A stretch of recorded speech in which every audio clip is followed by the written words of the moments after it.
You've watched a dozen of these this year. Now count how many of those workflows are actually running in your firm today. For most owners, the number is 0. This page is why. 11 minutes to write, and it's the thing that makes every tool you touch afterward actually stick. Here's how it usually goes. You decide, this is the year. You pick a platform. You watch the 4-hour course. You build the thing from the tutorial, and it works, because the tutorial's example is clean. Then you point it at your own business, and it produces something that is technically functional and totally unusable. The tone is off. It offers a service you stopped selling. It says yes to a matter you'd have declined. So you tweak it. Then you tweak it again. Then it sits in a tab for 3 weeks. And eventually, you close the tab. That's not a tooling failure. And learning a 4th platform will not fix it. The obvious move is to get better at the tool. More tutorials, better platform, sharper prompts. Here's why that doesn't hold. Automation doesn't create judgment. It executes judgment that already exists somewhere,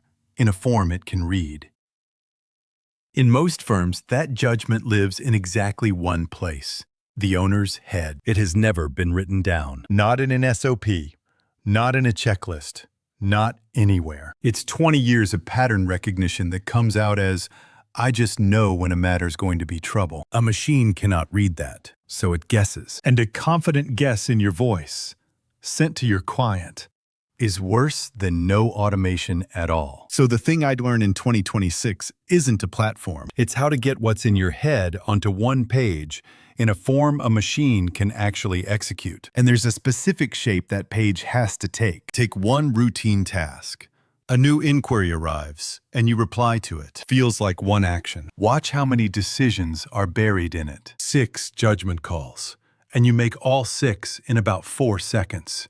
Without noticing. When you hand this task to a tool, you are not handing over the typing. You're handing over those 6 calls. The typing was never the expensive part. Payoff. The work is decisions, not keystrokes. New question. So why does the tutorial version work and yours doesn't? Because the tutorial supplied the judgment invisibly. The person who built it had a business in mind. Their scope, their tone, their idea of a good client. All of that got baked into the example, and none of it got labeled as a decision. It just looked like part of the workflow. So when you copy the build, you copy someone else's judgment along with it. It runs. It just runs their business. And here's the part that makes it worse rather than neutral. Every time it produces something almost right, you fix it by hand, which means the correction lives in your head again, not in the system. You're now doing the original work plus supervision, and you've convinced yourself you have automation. That loop is the reason those tabs get closed. Not difficulty, futility. The system never learns because nothing you know ever got written down. 1 page, 4 sections. This is the skill. 1. Name the single decision, not the task, the decision. Whether a new inquiry is in scope. 1 page, 1 call. If you're describing 2, you need 2 pages. 2.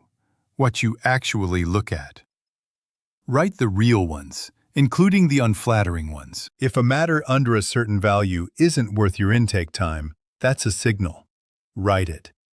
The page is for a machine, not for a brochure. 3. Where the boundaries sit. What's a clear yes? What's a clear no? And what's the middle that has to come to you? That middle band is the most important thing on the page, and it's the thing everybody leaves off. 4. 3 real past cases. 1 obvious yes, 1 obvious no, 1 that was genuinely close, and for the close one, why you decided the way you did. That last section does more work than the other 3 combined. Rules describe your judgment. Examples demonstrate it. A model reading 3 real decisions with reasoning attached will match your calls far more reliably than a page of rules ever will. Same tool, same inquiry, twice. Left side gets nothing but the inquiry. Right side gets the decision record first. Left one. Polite, generic, offers a consultation we don't offer, and quotes a range I never authorized. Right one flagged it as the middle band. It didn't quote. It asked the 2 questions I always ask, and it routed the matter to me instead of answering. That's the same model that got it wrong 40 seconds ago. Nothing changed, except that it could finally read what a good decision looks like here. And when it gets one wrong, you don't fix the reply, you fix the page. One mind, that's the loop that actually closes. Straight numbers, what it saves. Nothing on its own. This is the input that makes the automation worth building. The hours come from what you build on top of it. Do the arithmetic yourself.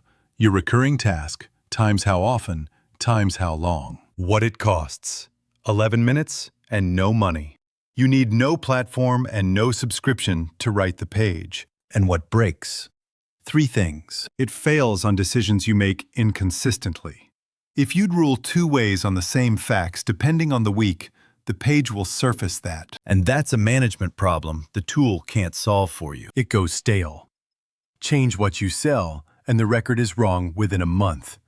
Reread it quarterly. And it does not replace the middle band. The whole point is that judgment calls come to you. If you find yourself widening the yes and no to shrink your own workload, you've broken the thing you built. Write down what you know, then automate. That order, not the other one. The one-page decision record template is linked below.